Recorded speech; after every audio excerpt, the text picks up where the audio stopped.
You ready to do this, Matt? Yes, sir. Punch it, Chewy.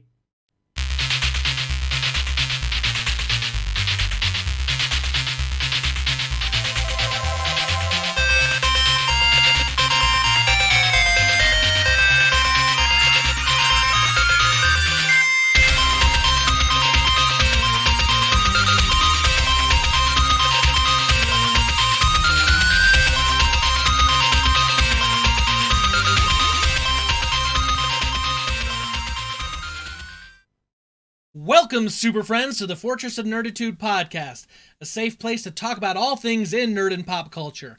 I'm Spencer Stapleton, and my co-pilot's Matt Shaw. We're two nerds that just refuse to grow up. Thank you for joining us. This is episode 208. We release every Thursday morning. You can find us on the website, fortofnerd.com. We have links to iTunes, Google Music, Spotify, YouTube, Stitcher, and everywhere podcasts are available. Stop by and relax a while. If you like what you're hearing, hit that subscribe button and get us automatically each and every week in your ear holes. Matt, it has been a week. I am so excited to see you once again, my friend. How are you? Yeah, man, I'm doing great. Really great. It was a freaking week, though. Ooh, yes. Mama. I will spare everybody all of the details. I'm just gonna jump into it here. So Jesse's had headaches. My wife. Okay. I'm trying to figure out why she's been having these headaches. I went to see the doctor. They didn't really know, and she's like, "Well, maybe it's my eyes. I haven't had my eyes checked in a while." She goes to get her eyes checked, and they take pictures of her, retina and stuff. Okay. It's like it was more in depth eye exam than normal. Yeah. It's been a few years. And they say, "Oh, your like optic nerve or disc is swollen," which What? means you either have this pseudo tumoro cerebri or whatever, which basically means you have the symptoms of a tumor without having a tumor, Okay. or you have a tumor. And Yikes. that's like the worst possible news that you can hear. Right, yeah. Like, you're like, why didn't I just go to WebMD? And, I could have got that answer. oh gosh, it was terrifying. Oh. Anyway, so spare you all the details. The week was up and down, waiting for her to go to the specialist, the retinal specialist, which we didn't schedule until today. So ups and downs, kind of like trying to figure out what's going on. I'll spare everybody the scariness. She went to the retinal specialist today, and he did all of this stuff, and he says, "I don't know what they saw, but you're fine. There's absolutely nothing wrong with you." Oh, thank goodness. Thank goodness. Prayers up. Hallelujah. We're very grateful over here today. So there was a lot of stress involved this week. So no tumor or no tumor-like things, but any idea though still about where the headaches are coming from? We're not sure. Obviously, there are medications that can play into it. There's hormones, and I mean, there's just a lot of different things it could be. So the doctor, her primary care, going to try a few things, and we'll see what sticks and what doesn't. And she's got medication that works really well. Okay. When she feels that she might have one coming on. So that's the good news. So something at least. Yeah. We're grateful. We hope to get more answers why she's getting these daggum headaches, Hopefully it's not some chronic thing she has to deal with. But anyway, so that happened. So just to interrupt you, I didn't know any of this until this very minute. So I don't know if this is something like the rest of the family knew. We kept it under wraps. Okay. I was like, because I'm just not on that group text. Yeah. No, we didn't yeah. Text okay. That group. No. Okay. No. No. I think we told Jesse's mom just so she could okay. keep Jesse in her prayers and stuff. And well, we will make sure that Jesse is in our family prayers then as well. That whatever's going on, she can find relief from pain, and the doctors can get this figured out. Yeah. Goodness is it's not that frequent, and they're rarely super severe. It's just kind of anyway. Yeah. It is what it is. So that was good news. Very good news. Yes. Week. Very, very good sleepless news. Nights and worries, but now we're feeling good. And then this was, as we talked about, last week was console launch time. Yes, it was. And I spent some time trying to acquire said console. Uh-huh. I would say on release night, midnight on Thursday. I don't by console, I mean PS5. I don't want an Xbox. I don't care about Sure. Xbox. I'm Yeah. never gonna buy an Xbox. Not that I don't love the people who have Xbox. I'm sure that you're great. Um I love that nice PC pivot there, from Matt. No, Super Friends. No, no, no. Don't abandon the show just don't because you leave. love Xbox. We still love you too. Nice. Well We done. it's well documented we don't care for Xbox. Anyway, um I was up from like 10 p.m. to 2 a.m. on Twitter looking at everything, like following people who have like in stock alerts. I'm refreshing. I did everything that somebody could do Yeah. and still did not get one. I mean, I was on it like white on rice, baby, and I could not get a freaking PlayStation. Can I Drive me can nuts. I surprise you with something right now? That old PS5, let me tell you something about that thing. Ooh, doggy, it is so nice, I hear. Nope, I didn't get one either. You dog. But the next day, Papa Shah over here, that's me. I call Oh, myself Papa Shah. that's kind of weird since we call your mom Mama Shaw. He That's true. Yeah, I yeah. don't call her Mama Shah though. I call her Mom. I call her Mama Shaw. I know you do. Anyway, Yes, long story sorry. short, Yeah, updated things. Walmart did their stupid release thing, which sucked yeah, because all the bots took everything. I yeah. happened to be on Sony's direct website refreshing a lot. I checked at the same time Walmart dropped theirs at 3 o'clock Central Time. I snagged one. It got here Ooh. today. Oh, I yes. set that thing up. It's downloading all of the games right now. Is it that big? Like, is it a behemoth like It's everyone massive. says? Oh, it's Ah, massive. It's okay, really big and okay, it's pretty heavy.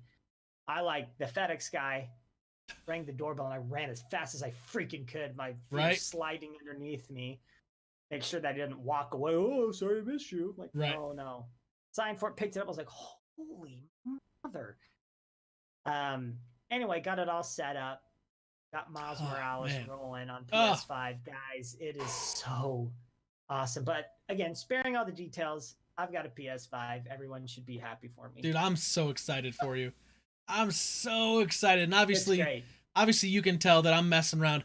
I didn't get one. Yeah. I tried so hard, but I figure, I'm not paying scalpers double. Like, get real. No, screw that. Never. No, no, no. I'm just gonna wait.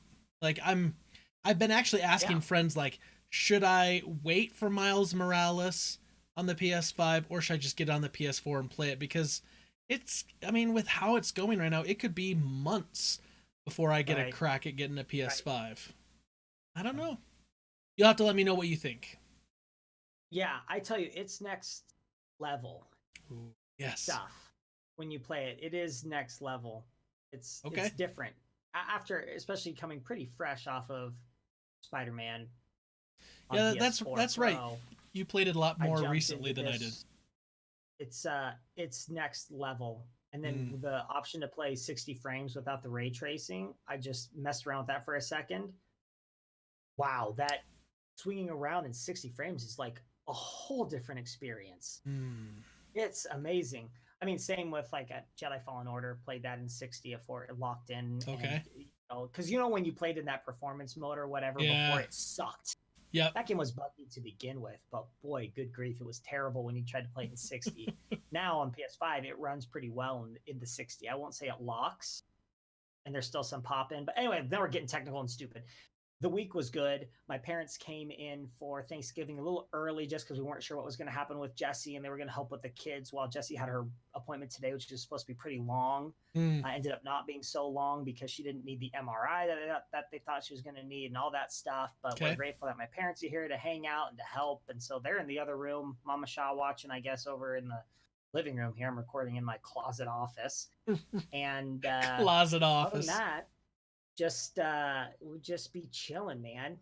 Just prepping for Christmas still. I put all the outdoor stuff out on Saturday during the day. Got up on the roof and did the whole thing, and so our outdoor lights are up, ready and rolling. Indoors all Sweet. done. So Christmas is Nice. Nice. I can see your little looks like stormtrooper stocking you've got hung with care. Oh yeah, with so much care. It's not a thumbtack. It's with care, hung With very care. carefully, With with care. care, all the care. So How was your week? Tell me what's going on. we also started Christmas decorations. So like I had this conversation I think with you on the podcast, maybe off the podcast. I don't know, sometime last week, a week ago. We talked about Christmas decorations on the Yeah. podcast. We've been Okay. doing it for like 2 weeks. I'm sure we have. We got the tree up, and let me tell Oh, you, nice. putting up the tree with the boys, like they wanted to do the ornaments, and all the ornaments are like in like a 2 foot like circle, and then eventually like, hey, how about you stand on the little step stool, and then Charlie started spacing some out a little bit more, but there was still a heavy Yeah. concentrated area that we had to redistribute. Um, Yeah. but we got that up. We got the tree up. Um, I got the Christmas lights up on the house on the outdoor just a little bit ago. But then over the course of the weekend, we were doing stuff. And then, of course, we had the dreaded problem where I go and put some of the garland up that we have that kind of goes up and over um, our like cabinets in the kitchen, and none of the lights would light up. Of course. Yep. Of course. So I had a whole bunch of extra bulbs and I had a little tester pen. And today I had a 3 hour leadership training meeting. And most of it's like listening, talking, kind of interacting. But some of it's like, you got to do some things and kind of some self evaluation. But while we're just talking, I plugged in the string of this garland next to me and just kept testing and seeing like, I'm like, okay, I've got continuity breaks. So let's look at it, pull the bulb out. Oh, this one's bad. Okay, put it in. The light thing light up? Nope. Okay, let's keep going. For 3 hours. I got two of the three strands of garland uh, Ugh. done and like fixed and like they're lit up again now. So that's always fun. Like it's like tonight after the podcast, after we're all done, I'll probably watch some TV with Brita and I'll probably continue testing lights and testing another string to try to figure it out because we want it to look nice and I don't want to have to like go buy different lights to like wrap in there. Like I just want to make the thing that I have work. So Yeah. Right. so that on Saturday of this week I actually worked for a few hours. We did a business continuity test to basically like simulate like what would happen if like our servers went down. And we did that and like it's weird because I was just about to say it was actually kind of fun. Like I enjoyed like that stuff. Like it wasn't super nerve wracking, but it was like okay, if this is let's test this and da da da da da. And it was nice kind of being able to go through and test. How does it work when we shut things down? When we get onto our backup server, how we fail over from our backups into a disaster recovery mode, so we could actually get access to our stuff and make sure it's working. Yeah. This and that, and then if the power would come back up, how do we fail all those servers back over into production, and then check and see like where we're missing things, like where things broke, where things didn't work quite right, and the kind of the nice thing is, and I gotta say this, like I really do enjoy working where I work, and I love working with a lot of my coworkers because I was on the call. The guy who was kind of administering the scenario was on the call to kind of help walk me through some things if we got stuck or if there's things I didn't know. We had a guy on the call who was going to be documenting all of that. Like we really only need the three of us on there. But my boss also got on the call because he wanted to kind of see there. And then two other guys who are regional system administrators like myself, they jumped on the call. One had done his test earlier in the morning and I wanted to get up for his, but his was at like 6 a.m. And I was like, dude, I gotta sleep. No, so you got kids. so yeah, so I didn't get up for his, and I kind of felt bad. But then the guy who's doing it next week, he jumped on, and they're just kind of hanging out and just kind of observing, seeing how things are going, and so we could like just kind of chit chat. And I was messing around with them, and at one point I had to do something. I was like, I'm gonna do this, but I'm gonna lose connection with you guys. Hold on. And then I just went silent, and they went, wait a minute. You shouldn't lose connection. And they're like, Spencer, are you there? And I just sat there for like, and I let a good minute just rip. And I was like, doing what I'm doing.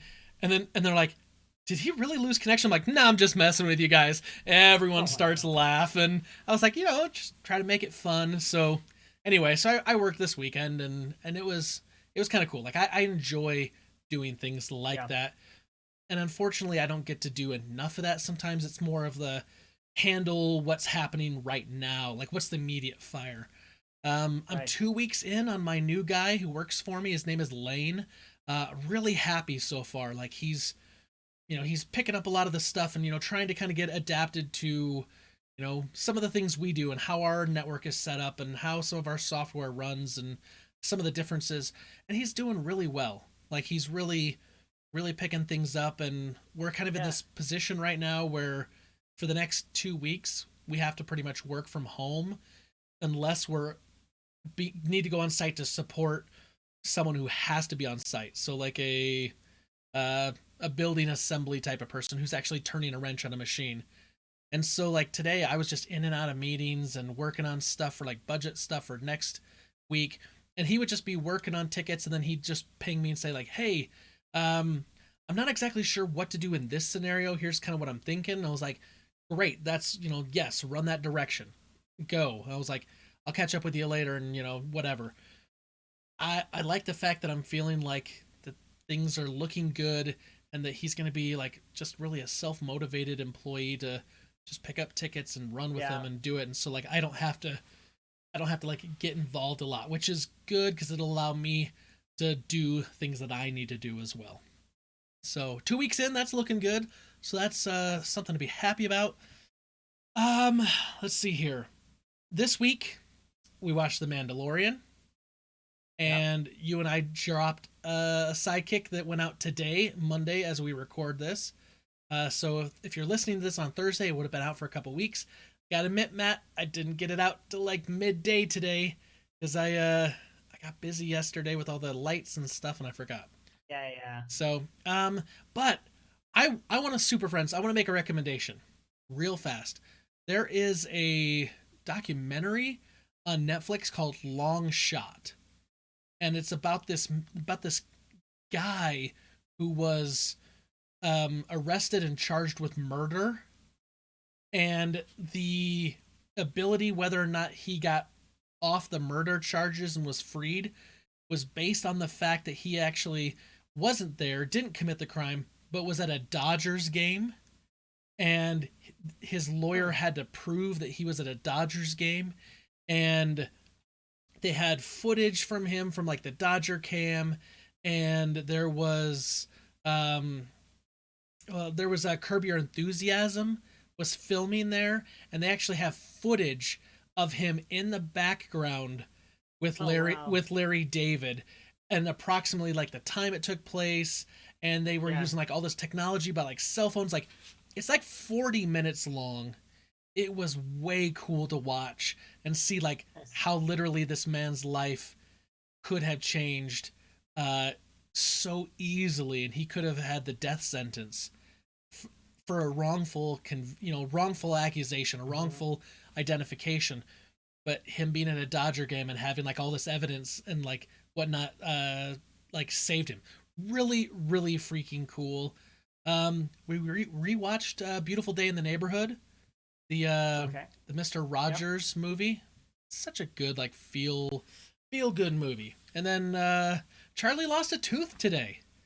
He didn't want to Yay, tell us about. Charlie! He tried hiding it because he knows that if there's a loose tooth, snatch it out of his mouth. Yeah. But Yeah. he was just like, okay, I guess I was upstairs doing some stuff, and I came down. What was the? Did I hear a noise? And Charlie's holding a little, paper towel, and he's like, I lost a Ah. tooth. And I'm like, why didn't you tell me? He's like, because you would take it. All right. So it's been a good week. A lot's been going on. Nice. It's been Yeah. crazy. It's been busy, but it's been a good week, and I'm happy to be back here with you. Yes, sir. So I think it's time we just keep this train rolling. Let's jump right into Rebel Intelligence, Matt. Let's kill them Bothans. I always have to let you know, many Bothans died to bring us this information. Rest in peace, you Bothans.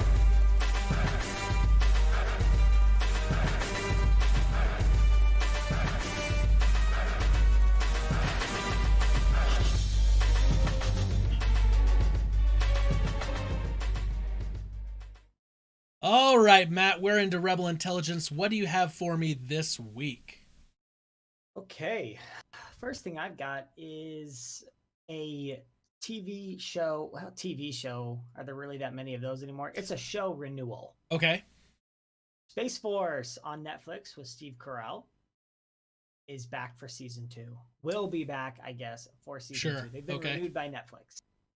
Can't be a big surprise with who's behind the project. Right. I don't think it was renewed because it was well received and super watched. It may have been, but the reviews were not really great, and I don't know anyone who watched it and really thought it was great. I watched the first 2 episodes. Yeah, I think Jesse and I got maybe 3. And it was kind of funny. Was it though? Not gripping enough. No, I know. It was missing a lot. So it's not a surprise to me that this was renewed. I think it was kind of a given that this would be renewed. I really hope they make season 2 better than season 1, because it just, let's just say, it didn't win any awards. No, maybe there's some super friends out that watched the full first season. They can give us maybe a better review. Does it pick up? Because I kind of felt the same thing. I never really felt like I laughed and thought it was funny. It was more kind of it's humorous in a tongue-in-cheek kind of we live, and maybe also because of when it came out in the middle of the pandemic, towards the front middle, I'll say, because who knows, who knows if we're even near the middle of this thing so far, right? Yeah. It just didn't catch me either. So I don't know. Super Friends, if you know anything more, if it gets better, let us know. Fill us in. All right, Matt. So I have a little bit of news that's not great. So we know that WandaVision is coming to Disney Plus. We know it's the first. Baby. It's the first of the Marvel Studios stuff that's coming to Disney Plus. Well, it's been pushed. And it's not been pushed very long, but it's been pushed to debut January 15th, 2021. Okay. So it pushes back a few weeks from where it was on the calendar, but it does mean that it pushes out of the 2020 window. So the series debuted in 2019. We thought we were going to get some of the Marvel stuff in 2020. Pandemic happens. It's now early, very, very early 2021. You sneeze and you're going to be on top of this thing. Yeah. And it makes sense. Mandalorian's going to end, breathe for Christmas and New Year's. Right. And then gear up for WandaVision. It makes perfect sense to me. I'm not mad about it. It's going to be a month of Marvel and Cobra Kai. I mean, January's looking so good, man. So good. January's looking good. Yep. All right, it's not that bad in news. It's not that bad. There's not that much of 2020 left. You're like, it's true. Yeah, January 15th, I can do that. It's Brita and I had a conversation. We're talking about stuff still coming up in 2020. She said, "Isn't there a big movie?" Because she was talking about this idea of seeing a movie on Christmas Day or the day after Christmas, because in-laws will be into town. I was like, the only thing that's still on the schedule is Wonder Woman. That's the only thing. And she actually wasn't talking about seeing that, but for $100 you can rent out an entire theater, and they've got a selection of 20 movies. And so she's more talking about doing something like that the day after Christmas. That sounds fun. I'm okay with that only because it would just be family. But who knows what things are going to look like a month from now. A month and a half from now. Seriously. Anyway. Goodness gracious. So Yeah, the next little bit of news I've got for you is, did you ever watch the old Disney show Darkwing Duck? Of course. So he's getting dangerous again. Ooh. That's dangerous. Yes. Darkwing Duck. It's coming back with our good friend Seth Rogen. So not as a voice, just kind of as a showrunner of sorts. Okay. So Disney Plus is revitalizing, rebooting, whatever you want to call it. We have no information on it other than it's coming back to Disney Plus. Is this Darkwing Duck was like old, like 1990, I want to say, is when it came out. Super early 90s. Well, it was a spin-off from DuckTales. Yeah, and he has actually been in the reboot of DuckTales that's currently airing. So, do you think this is going to be a spin-off from the rebooted DuckTales? Unclear. Okay. Don't know if they, and there's no information. They just kind of mentioned the fact that, yeah, he has been in this new canonized version of DuckTales, so he does exist. Right. This kind of haphazard, whoopsie-doopsie kind of a superhero of sorts. Batman meets the man who knew too little. Right. And I'm excited about it. I'm not gonna lie, because it was like a little bit silly, a lot of it kind of more dark, like he dressed in like black and purple and villains. Yeah. And it was more up my alley. It was kind of like Ninja Turtles. Like that's fair. A little bit darker. It's cool. I'm excited for it.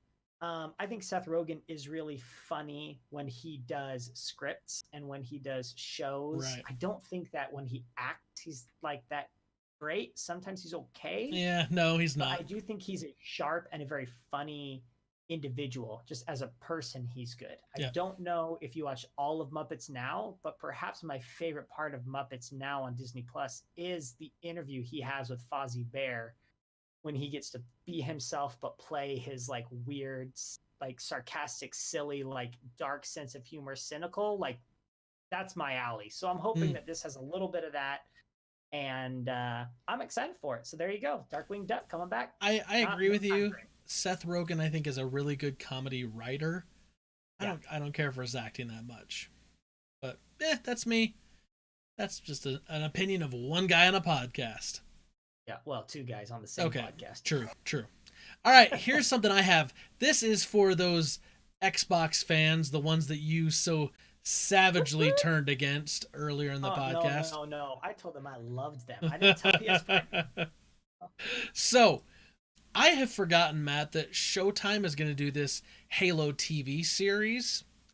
And I didn't even know that. Yeah, like I think probably talked about it. We talked about it a long time ago because we did. It's been in the works forever. Okay, yeah. So it's supposed to be next year. Hold your breath on that one, and we'll see what happens. But one of the most important characters, I think, in the video game series, other than Master Chief, is the AI companion Cortana. She is this AI that's embedded into his suit that helps him, helps bring up a bunch of information, talks to him, but not only just gives him tactical information, but also will talk to him about real life things. It's almost like his conscience in a way.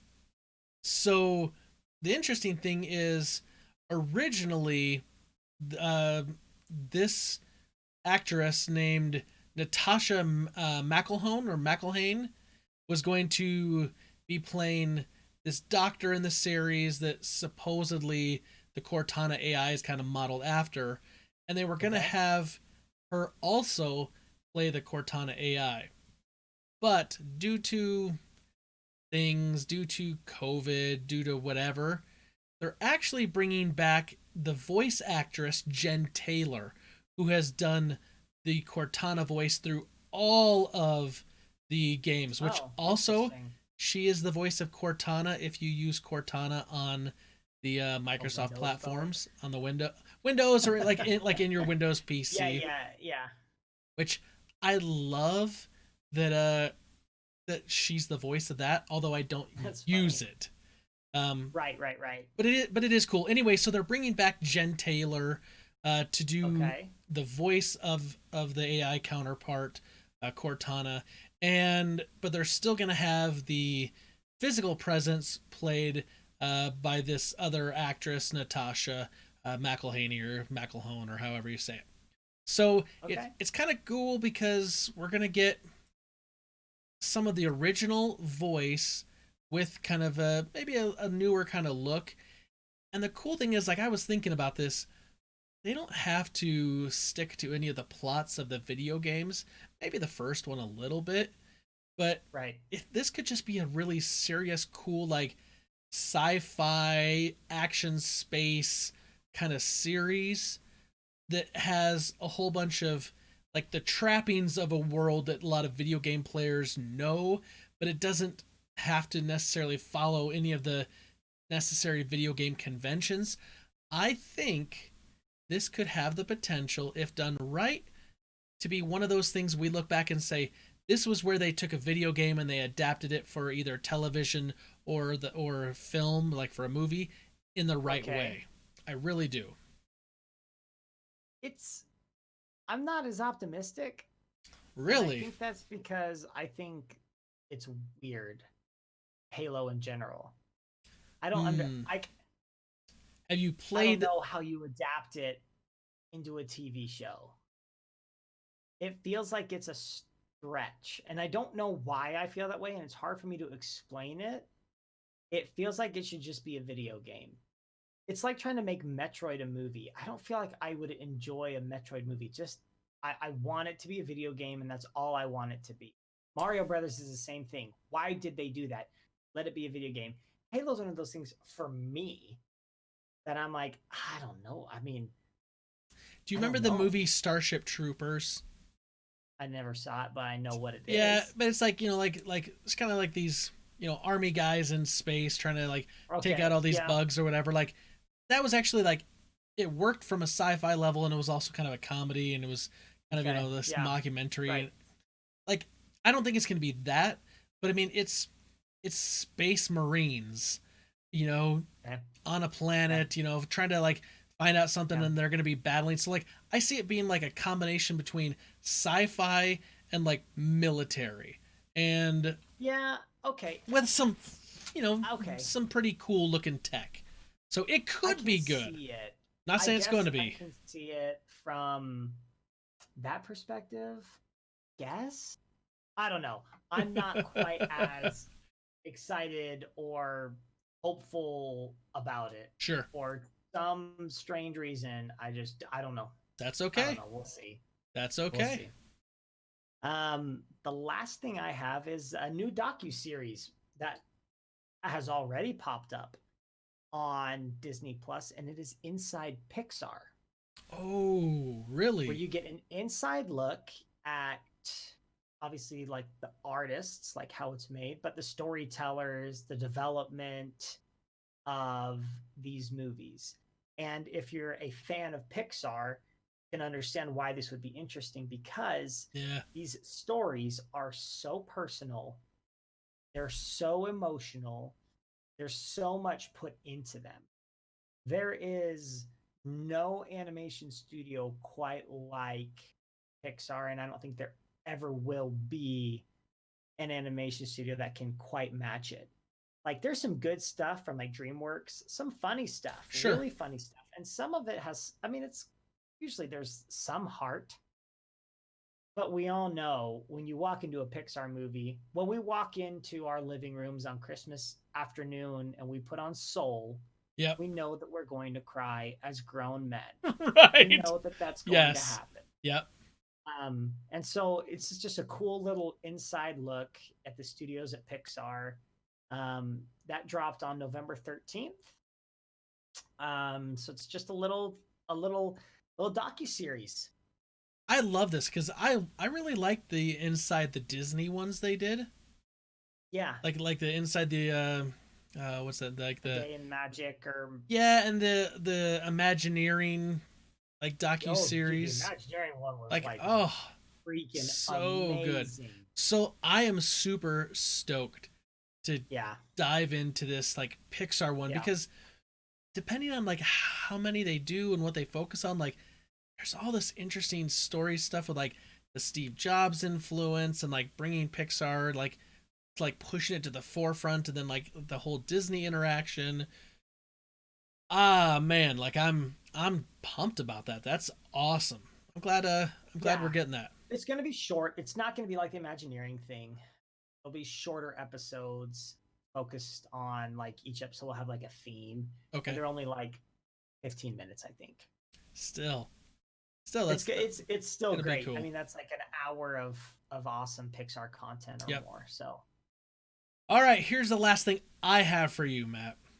So we know that Marvel movies are going to come eventually again, and we know that there's going to be a Thor movie called Love and Thunder, and we've heard some of this information. Like we know some of the people that are coming back.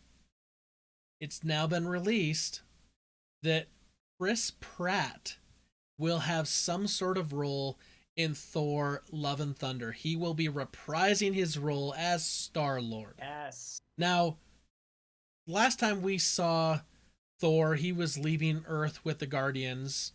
So we know that somehow there's going to be some link. So whether or not that's like Thor in Guardians of the Galaxy 3, or whether this is going to be, Star-Lord in Love and Thunder. We haven't got any other news about whether or not any of the other Guardians actors are in there. Yeah. And maybe they're going to keep that under wraps. I actually would be really kind of cool with the idea of like maybe we see Thor a little bit in the beginning of Guardians of the Galaxy 3 as he gets dropped off. And then later in Love and Thunder, the next Thor movie, Thor 4, we get to see Star-Lord maybe come back. Like something happens and like he does like a little jaunt over there to help him out, or like he meets him somewhere to like console him, or I don't know, something. I love this. I love the crossover stuff. I really want to see more of that. Yes. And like we've seen some of that. Like I didn't say this, but we rewatched Ant-Man on Disney Plus, actually with the boys. Okay.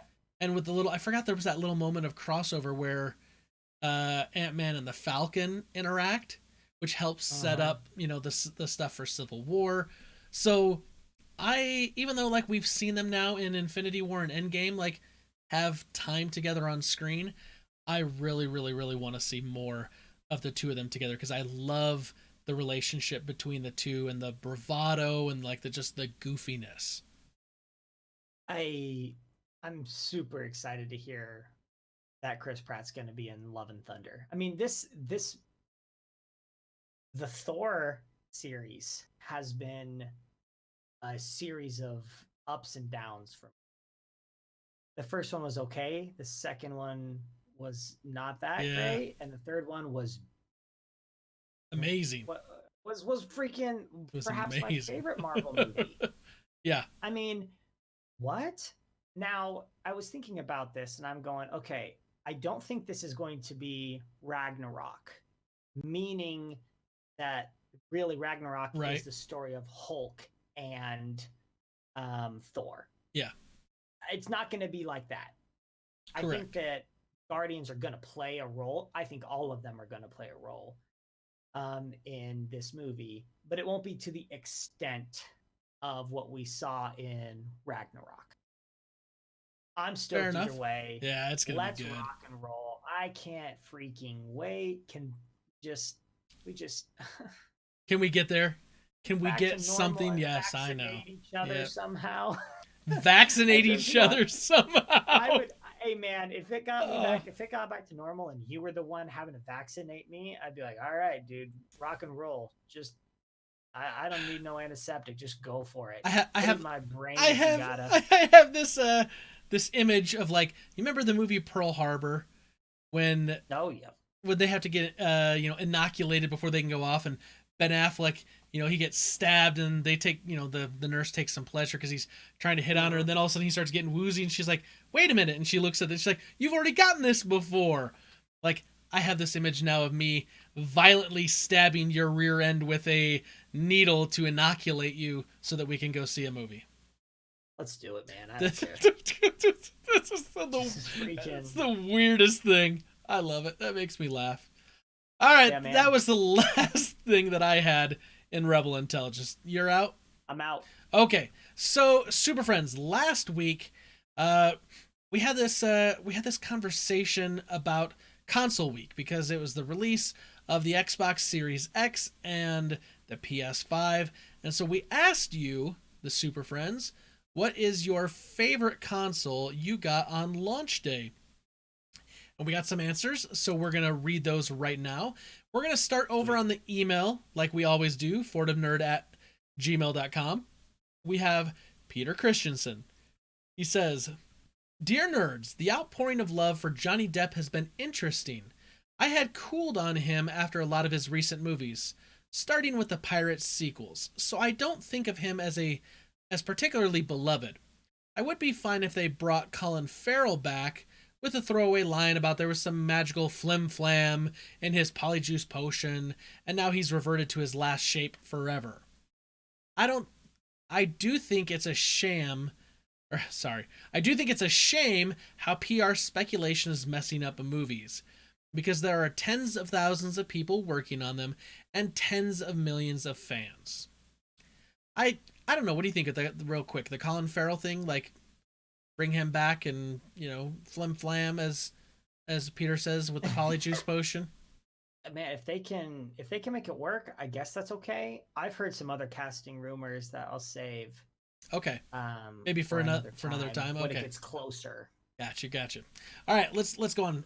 Peter says, I'm glad to hear that Tenet will be released soon. From a business perspective, it has to be one of the most disappointing movies ever.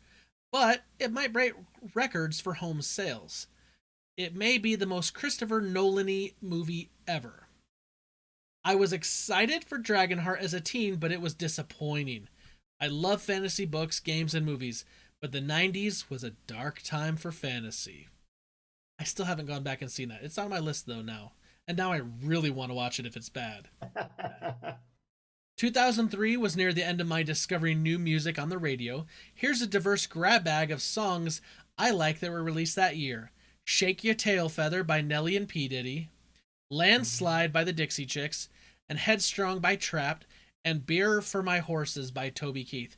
Matt, I totally forgot you wanted the Super Friends to talk about songs from 2003. So did I. That's awesome. That's Whiskey awesome. For my friends, beer for my horse. I can't believe that. I have no clue what that is. That song is... Oh, dude, come on. You don't know Toby Keith? Dude, I don't listen to country. Not ever. Did he say Headstrong was also released that year? You gotta know Headstrong. Maybe? By Trapped? Headstrong will take you on. Headstrong will take on anyone. Oh, okay. Yeah, I mean, I recognize it. Oh, man. You weren't listening to music in 2003 either. I was. Terrible. I was listening to different stuff. Like, Trapped is bad. I looked at that and I was like, yeah, there's not a single one of those artists or musical groups there I was really actively listening to in 2003. Sure. Those were massive hits, though. I guess. Peter goes on to say, the only console I've ever owned were the original Game Boy when I was 9 and the Wii when the kids were little. Neither were anywhere near release day, but that's no surprise. P.S. I give Chapter 11 of The Mandalorian an A+. It gave me everything I was looking for after Chapter 10. Plot advancement, great action, great music, new characters. It had a very Pirates of the Caribbean vibe, from the port and ocean scenes to Davy Jones' quid-faced people, the Corrin, and especially the way Mando crashed into port like Jack Sparrow. It wasn't the first water world in Star Wars. Did you forget Gungan City from The Phantom Menace? No. We're not talking about water worlds, Peter. Come on. We were kind of talking about, like, that we've seen recently in, like, Mandalorian and pirate ships. Yeah. We've never seen that. Yeah. Plus, water worlds. Certainly Naboo has it, and so does what's the place where all the clones are? Camino. Camino, thank you. Yeah, 2 planets I'm kind of okay to forget mostly about. He says, I haven't Yes, seen Neo, that's Rebels a weird one. or Clone Wars, and I had no problem keeping up. Although I didn't get the gasp of name recognition. I'm pretty sure the black robe lady was Casca Reeves, the other female Mandalorian, and not a Jedi. My favorite part saying. of the episode were the literal hunks of scrap falling off the Razor's crest as it flew away, held together by rope. That poor ship can't catch a break. That's true. Thank you, Peter. Man, true. Let's go over to Facebook, facebook.com/Fort of Nerd. We got Paul Calico. He says, sadly, I've never bought a console on launch day, but the first console I ever bought for myself was the PS1 with Final Fantasy VII and Metal Gear. Else time. Okay. That's fair enough. Like, I get that. Nice. Yeah. And then let's jump over to Twitter @Fort of Nerd. We've got Bernabe Butters @Dantes_Belmont said, started getting on launch day with the Wii when I could pay for them by myself. My favorite so far is the Switch. The ability of playing in TV and mobile is very comfortable. I'm still waiting for a good Metroid game on Switch. Switch We're is gonna wait for years. the Switch is a Never good gonna call. happen. We got Side Hustle Ninja @DSpin67 says, I never bought a console on launch day. I'm not one to camp out or stand in line for hours to get a console.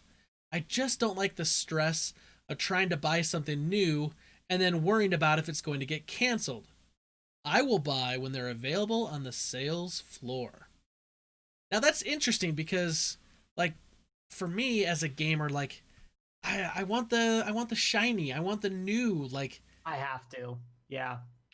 so, like, you know, but at the same time, like, I don't go shop on, like, Black Friday. Like, I don't race out. Like, I don't care for Right. that. It's like, if I want it really bad, I'll get it online. I'll do something. But, like, yeah, I will say I've never waited in line for a console either. And I've gotten a lot on launch day. You just got to know how to do it. I think these things get a bad reputation of, like, you just got to show up to Walmart and hope you get it. yeah. It's not the case anymore, and probably hasn't been for 15 years if you know how to do it.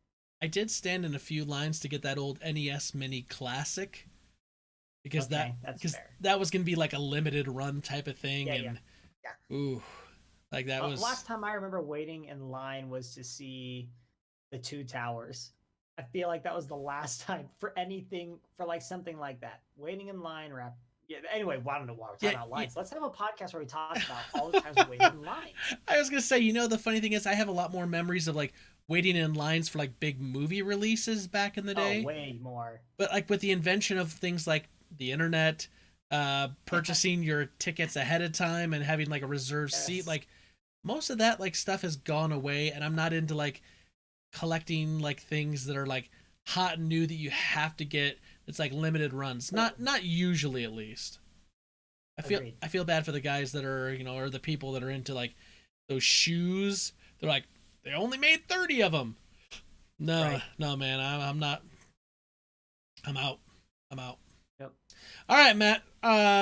We want to say once again, big shout out and thank you to all of our super friends for coming through, dropping us those answers. We love reading your answers. We love interacting with you, talking with you over on our Discord, just chatting. Like, we appreciate all of that. Matt, how can our super friends help us out this week? And remember, if you ask them a special something in this segment, that someone's going to come through for us. Like Peter proved he did. Oh, let's see. Do what you always do, y'all. Get out there and pick it for us. You know, make the signs, put on the face paint. We know y'all do it every Thursday. Get excited. You got your mug with our faces on it. Thank you so much for your support. We really appreciate all of it. But for reals, we do. It's a lot of fun. We love interacting with each of you. Those that watch us now live on Twitch, those that watch the YouTube, those that listen wherever you listen and write in an answer. It makes it so we want to do it. Because if nobody was listening, I wouldn't be talking to Spencer this often. So we appreciate what you guys are doing for us. Thank you. And as an added bonus, I won't have any questions this week. I'll just say, um, go out and read the very last Calvin and Hobbes comic from Bill Watterson, the very last Sunday page, and just smile and be content. That's Oh. it. You know, Matt, the funny thing is now that we do talk as often as we do, if we stopped, that would be weird. Yeah, that would be very strange. It's that would be odd. Right. Because it's not just like the podcast, like we're watching The Mandalorian and then we text each other during the week like, "Hey, did you see this or did you hear?" Like that would definitely be weird. Matt, Very strange. here's the thing. A year ago, almost to the day, a year ago, there was a little old streaming service called Disney Plus that dropped. And at the time, like we knew The Mandalorian was coming up. We knew this was coming up, but we actually did an episode where we reviewed the platform of Disney Plus as a streaming platform. Yeah. And right. and I thought it'd be kind of fun now that it's been a full year and we're once again recording Sidekick podcasts on The Mandalorian like we were a year ago, to revisit the platform and kind of look at it again with fresh eyes a year later. And on top of that, Matt, I went back and I listened to that podcast. Matter of fact, I listened to it 3 times. Just our conversation, and I took notes on what were issues we had with the platform then. Yeah. Okay. So that we could talk about like what was an issue then and where are we at now, and then we can also talk about like some things that are different now, like things that have maybe changed or improved or additions or whatever. I thought this would be kind of fun. So the first thing I wanna note is Disney Plus dropped November 12th of 2019. And we're recording this on November 16th of 2020. So literally like a year and 4 days. Like, yeah, wow. It's kind of crazy. So it's been active for a year now. A year ago, when we had the conversation, one of our biggest complaints was the not having the option to continue watching. So like you would watch something and like be partway through it or, you know, whatever, and like you would come back to the platform later and you actually had to like go like search out the show and like dig into the season and then find like the episode list and then go to the next episode you hadn't seen. That was a major frustration we had. Where are we at now? Well, it's fixed. Right. The feature exists and it didn't take them long. Maybe a week for them to actually get it. I mean, it was still buggy. And look, the feature exists, but it's not perfect still. I still have quite a few problems with Disney Plus. And most of it has to do with the shows that Emmy watches, where the continue watching is great. But you know when you end a show, and then it will continue to play the next one? Yeah. When Emmy goes back and she wants to rewatch an episode, it starts at like 29 out of 30 minutes in. It's at the credits. Screw you, Disney, for doing that. So the funny thing is, that was a problem we had with the platform a year ago. We said the same thing because I think I used the example that like I wanted to go back and watch an episode of The Mandalorian with Brita. And so I went to that episode, hit play, thinking it was going to start at the beginning of that episode. And it started like the last like 9 or 10 seconds. Yeah. And it was like, yeah. So I let like the 10 seconds run out. And then I went back into the menus because remembered like there was no way to continue or whatever. And I hit it again and it played the last 9 or 10 seconds again. Yeah. It is annoying. Still not perfect. That's still there. Now, there is an option, I believe, to go and click something you're like halfway through, and you get the option to watch from where you're at or restart. That didn't exist at launch. No. And it doesn't exist every time though. Still, I know. Isn't only that when weird? you're parts of the way through, and I don't get it. I don't understand how this is difficult, but whatever. I think there's something like if you're like right at the very end of something, it still thinks like you're just ready to move on to the next thing. Like, I guess whatever. which is really weird with kids, right? Because kids watch the same thing over and over and over again. So, autoplay. Do you remember I told you about how like when I would try to watch it on my tablet and go to the next episode and autoplay, it would play like 15 seconds and then it would stutter and then it wouldn't, like nothing would happen? Yeah. Autoplay seems to work pretty well now. Yeah, it's fine. No problems with it. Now, I will ask you a question that I couldn't answer back then because the autoplay was janky and didn't work for me. You know how Netflix has the ability to, if you watch like 5, 6, 7 episodes of something, it's like, hey, are you still there? Are you still watching? Do you want to continue watching? And I said at the time, like, oh, hey, I can't check this because the autoplay is jank and it doesn't work. Oh, yeah. I realized I still don't know if it works. If that happens, it's been a year, and I was trying to think why, and I realized that most of the stuff I watch on Disney Plus is either movies or it's a show like The Mandalorian, but they release one every week. We don't get like a whole season that just drops. So I've yet to like wait for an entire season of something. So I'm going to do that with the right stuff. Like I've been waiting on the right stuff. I'm going to let all of them and then I'm going to stream them all and like try to binge it. Have you binged anything? Like, can you like give us any info on this? I have binged things, but I haven't binged it since launch. Oh, okay. I binged like Even Stevens and The Sweet Life of Zach and Cody because I was like on a nostalgic kick. Okay. And that was within the first like month. So since then, you're right. I haven't binged anything because you're right. All of the other shows come out one episode at a time. Yeah. And I haven't like rewatched.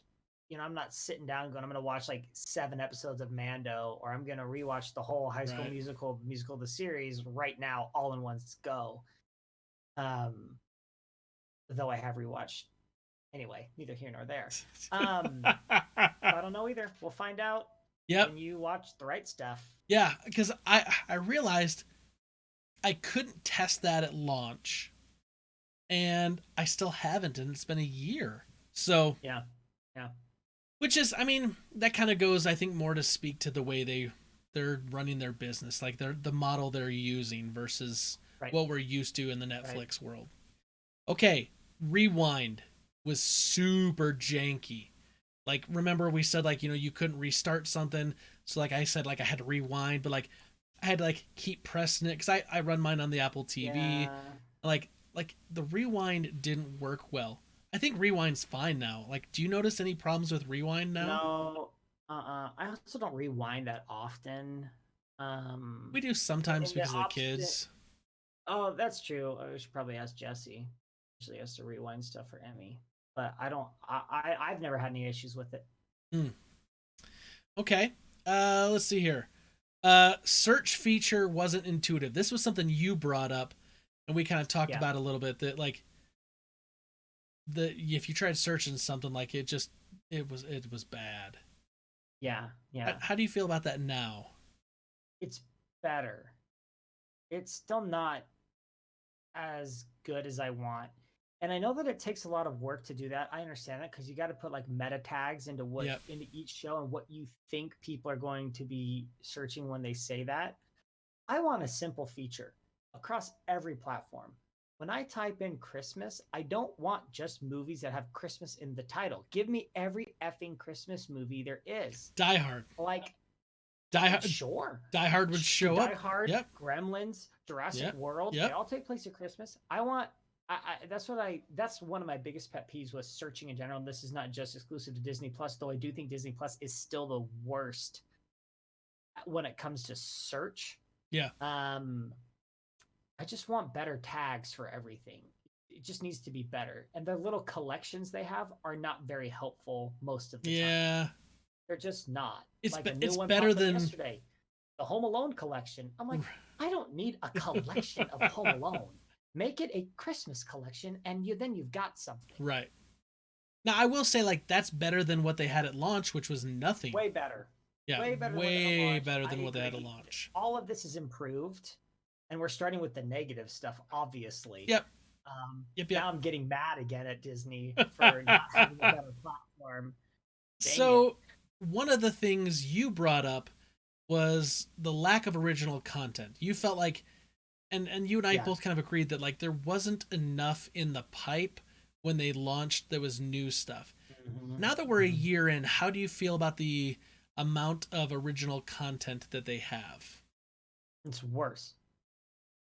Look, Really? at launch, had we had big shows and movies and things to get excited about. From Mandalorian, I mean, this is in retrospect, because for me, over the last year, there's nothing. I've been waiting for The Mandalorian and waiting for High School Musical, the musical, the series season 2, and we don't even know when that's going to come. Still, High School Musical got renewed a long time ago, and we don't know when that's going to come, and that was a big hit for them. And I can't think of like what original shows has Disney Plus come out with that I have watched each week since launch. And So the right there stuff, isn't any show. the right stuff. Yeah, that recently finally we get like Yep. a decent show that is airing on Disney Plus. That's true. We're getting the Inside Pixar. Yeah, I mean those are great, but Sure. I want. You're the talking like show. series, like something that's Like, a series. Give me a series or give me like a big time movie. I mean, we're getting Soul and we got Onward. Yep. Like those are great things, but those were theatrical releases that got screwed because of COVID. Yeah, we'll get to those in a Like, minute. Yeah, we'll get to because that's a different category for me here. So for the originals for me is a massive failure. It's their biggest weakness, far and away, for me and for Jesse. And I talked to my parents because they're in town, and they're in their 50s. Like, so what do you guys watch? Like, well, Disney doesn't put anything out. Like, we watch The Right Stuff and Mandalorian, and that's all they have. And they're not wrong. I will say they have put out some National Geographic stuff, some Nat Geo stuff. They've put out some of like the like One Day at Disney and like there's one right now we're watching called like the Inside the Animal Kingdom that came out in the first year. So I feel like they have put out some stuff. However, I kind of want to put an asterisk on this because COVID, I really think, hurt their first year offering. Like we just said in Rebel Intelligence, we were supposed to get WandaVision, and that's now like we were supposed to get it earlier in 2020, and it got bumped, and now it's been bumped technically into 2021 by like 2 weeks. Yeah. So we even talked about this. Like we thought we were going to get to a point where it's going to be like Star Wars, Marvel, Star Wars, Marvel, Star Wars, Marvel. We're not there. We're not there. But like if COVID hadn't happened, we would be there because I think we would have had WandaVision somewhere in the middle of the year, and then we would have had Mandalorian, and then it would have been, Loki or something else that's coming down the. I will the pipe. say that I don't think that would have happened. They have, in my opinion, they have fumbled the ball a lot. Like you look at the troubled Star Wars series, that's not COVID related, essentially. I mean, like intrinsically, it's not. That's internal problems. Like Lucasfilm has issues getting writers and people on board to tell the story that Kathleen Kennedy and the crew want to tell. That's just the reality of the situation. They can't figure it out. And then I look at and I know that you probably don't know a ton about this because you don't care, but Jesse cared. And the Lizzie McGuire series that was supposed to come out that was geared towards like adults like Jesse's age in their 30s, late 20s who grew up on it and now get an adult Hillary Duff in New York City. They really screwed that up. They filmed part of it, and then the showrunner quit because Disney was putting handcuffs on them. They've got a problem with original content, in my opinion, and it's a serious problem. It's getting better, but I'm really not impressed And I think it's because I'm used to Netflix, where I've got Sure. new shows all the time. All the time. Which was kind of a point Peter Christensen made last week in an email that I just dog on Apple Plus because lack of original content. He's like, look, they've been in a year. Netflix has been in it 10 years doing original content. So like if we're going to apply that level of grace, I guess, to Apple Plus, Disney Plus, we can give them some. Plus, I really do think the COVID thing hurt a lot of people in that industry. You're right. So, but you're not wrong though in saying that, like, on the whole, it's been a year. We haven't got a lot of like big things, like a lot of things that really would draw people in. No, I hear it. I get it. I understand that Disney's a different brand. I've watched more things on Apple TV Plus series than I have Disney Plus original. And that's saying something, because there's not that much on Apple TV Plus, but they've had a couple great shows and Disney has not. And I know that they're capable of putting out better stuff, and I'm disappointed. Yeah. Moving on, one of the things we talked about at launch was the fact that the Disney Plus experience wasn't the same across different platforms. I have Apple TV, I have an Android tablet, I have a Pixel phone. You were using a Roku at the time and an iPad. Yes. In your experience, now that we're a year in, how do you find the differences between the platforms you can watch Disney Plus on? Pretty seamless now. Yeah. The Roku is no different than the Apple TV, which is no different than my iPhone or my iPad.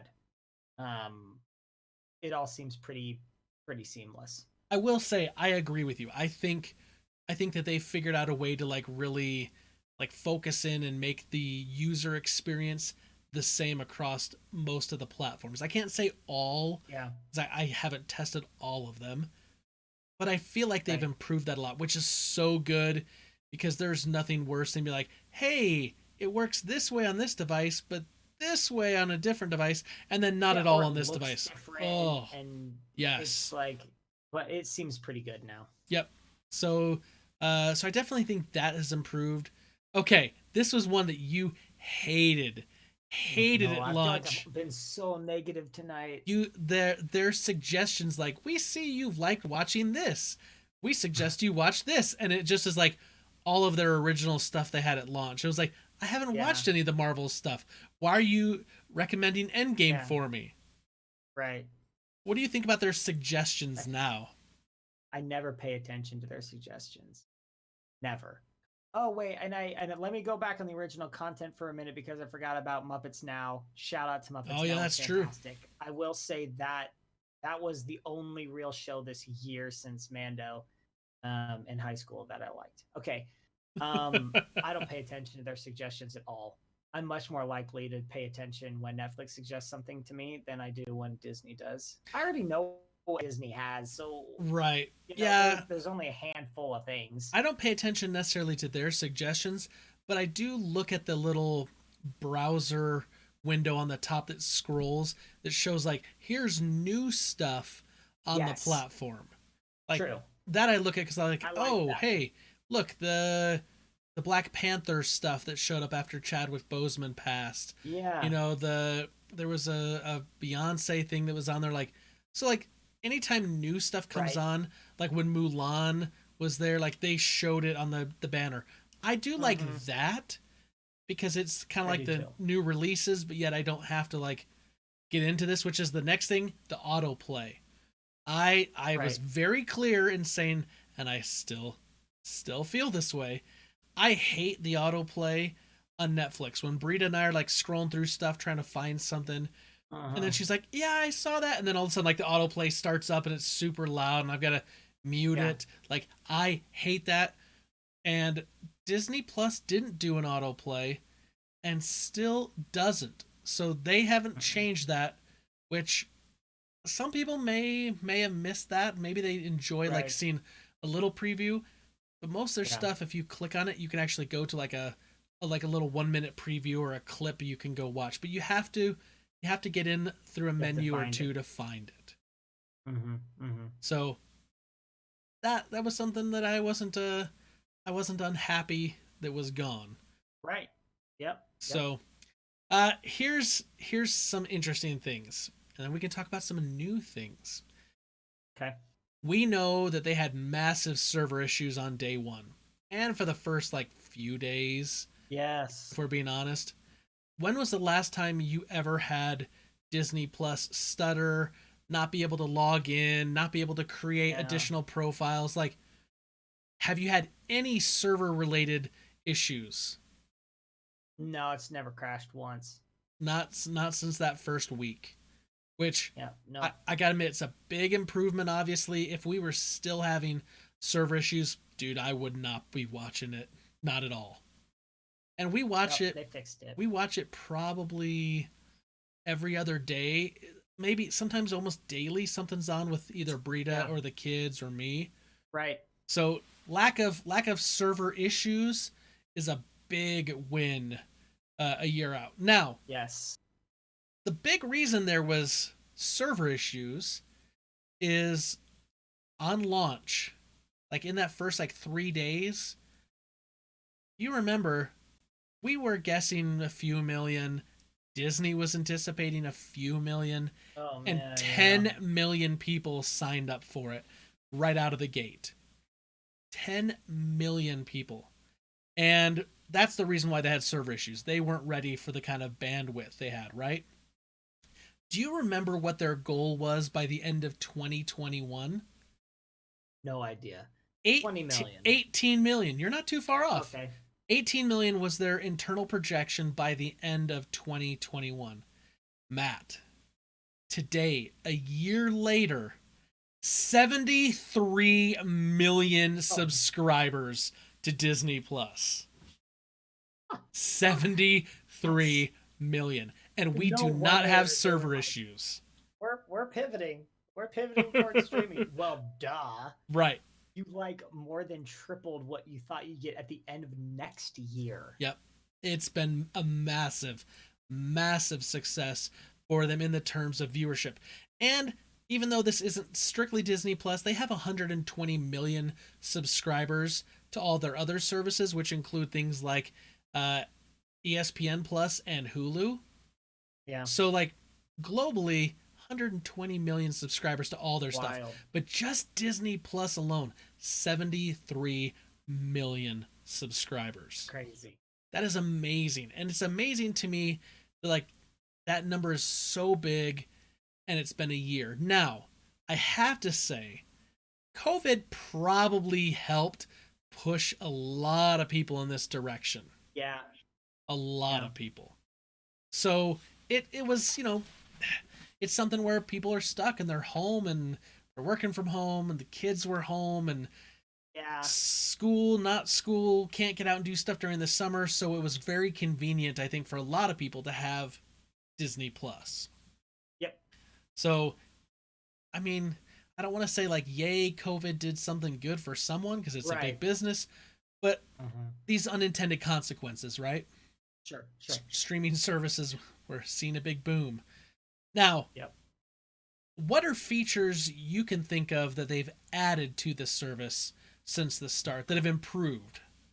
I have to remember what there was at the beginning and what there wasn't now, because I wrote down a few things. Well, I know your talking points have most of the things I complain about. I'll be straight up. I don't use Disney Plus as often as my wife or as often, obviously, as my children. I just don't interact with it that often. There's not that many things on there that I watch yet. So like features and not yet. And I agree, there will be more. I saw a trailer for a cool movie called Safety that's coming out about a Clemson college football player, and I'm into college football. Sure, so I'm all in on this. It comes out next month. But anyway, and tomorrow, 2 days ago, as you're listening, the holiday special, Lego Star Wars holiday special. Yes. Super stoked for that. Hey, original content. Hello. Anyway. They're getting there. Yeah. That's a one-off load. Okay. Anyway, what was it? Oh, yeah. New features. Something about new features. I don't know of any new features. Okay, I've got a list. Group Watch. Group Watch is one of them. Not yet used. Well, I mean, you and I tested it. It works. It works. The emojis didn't work though. we couldn't figure out the emoji part of it. But here's the thing. Group Watch is actually one of the features that was added. That's a feature that a lot of people have been asking for on the Netflix, Hulu, Amazon, and Disney baked it right into their UI and made it available. Now, can it improve? Sure. But it is something that they've added in the first year that is new, and they're actually kind of setting the pace for where the industry is going to go, which is amazing. Yeah. Okay, the next thing I've got on here, premium VOD. Oh, okay. So a feature. As a it's a feature in the way that it's providing an opportunity during like this pandemic to say like, Sure. hey, here's a way to access and pay for a movie and a movie experience. Others are going to be doing this as well. But like right now, if you want to do that, like you got to go purchase the movie through, iTunes, Google Play, something like that. But this is like hey, it's a rental through a streaming service. Netflix doesn't do that yet. And they may not. And Disney may not do that going forward, or they may. It just really kind of depends on a number of things. But it is something new that they added, the premium VOD. I don't necessarily care for it, but it is a thing. Yes. Okay, here's the other thing that I thought of. Having a platform, and this is not necessarily a new feature, but the ability for Disney to release something that was supposed to hit theaters and did not. So I'm thinking of Onward, which was in the movie theaters for like 5 days, and then it hit. Artemis Fowl, that just completely skipped theaters. I'm not saying the movie's good, but I'm saying it completely It's a good thing it skipped theaters. But it went straight there. And then, of course, Mulan went to the premium VOD, but then we're getting Soul on Christmas Day. Yeah. So then the question begs to arise, like, how much longer can like movies like Black Widow wait? Because that was supposed to come out in May. Like, who knows? It may not wait, man. That's what I'm saying. It may not wait. And so like it could come over here. It could come over here and be premium VOD or not. But because Disney has this platform, they do have the ability now to release their movies directly to their subscribers and then still do a release later for everyone else to purchase it, which does drive more subscribers. I mean, if they said, hey, you want to catch the new Marvel movie, Black Widow? You got to watch it on Disney Plus first. We'll make it available 2-3 months later to purchase. Would you pay $7 to join for a month to watch Black Widow? Right. So, anyway, something new that they're doing that they weren't doing a year ago. And they probably wouldn't have even thought to do that, except the pandemic has done that. And now there's also a way to, like we saw premium VOD for revenue. So, some things. Now, here's the interesting thing, Matt.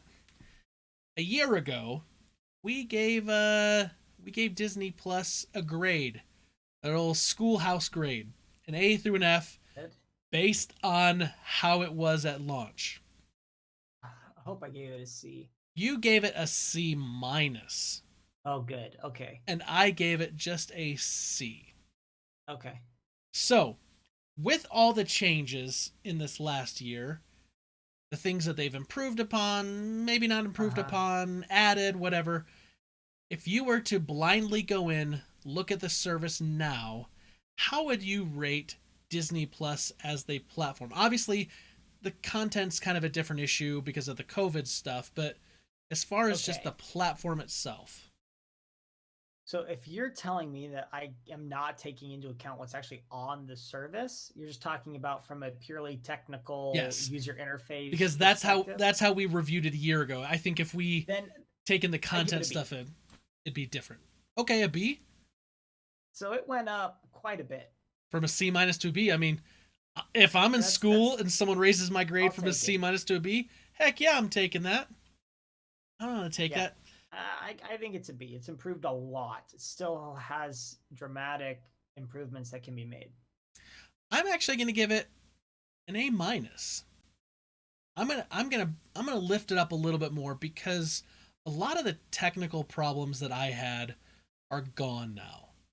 A lot of the issues I had on the tech side, all the stuff that was janky and you couldn't search, and like that's improved some, not dramatically, but the restart things, the play the next thing and it actually plays the next thing, the the ability to actually rewind again, and like all that stuff has improved. And they're like there's not search, the suggestions, like it is getting better the more we watch stuff it does. Right.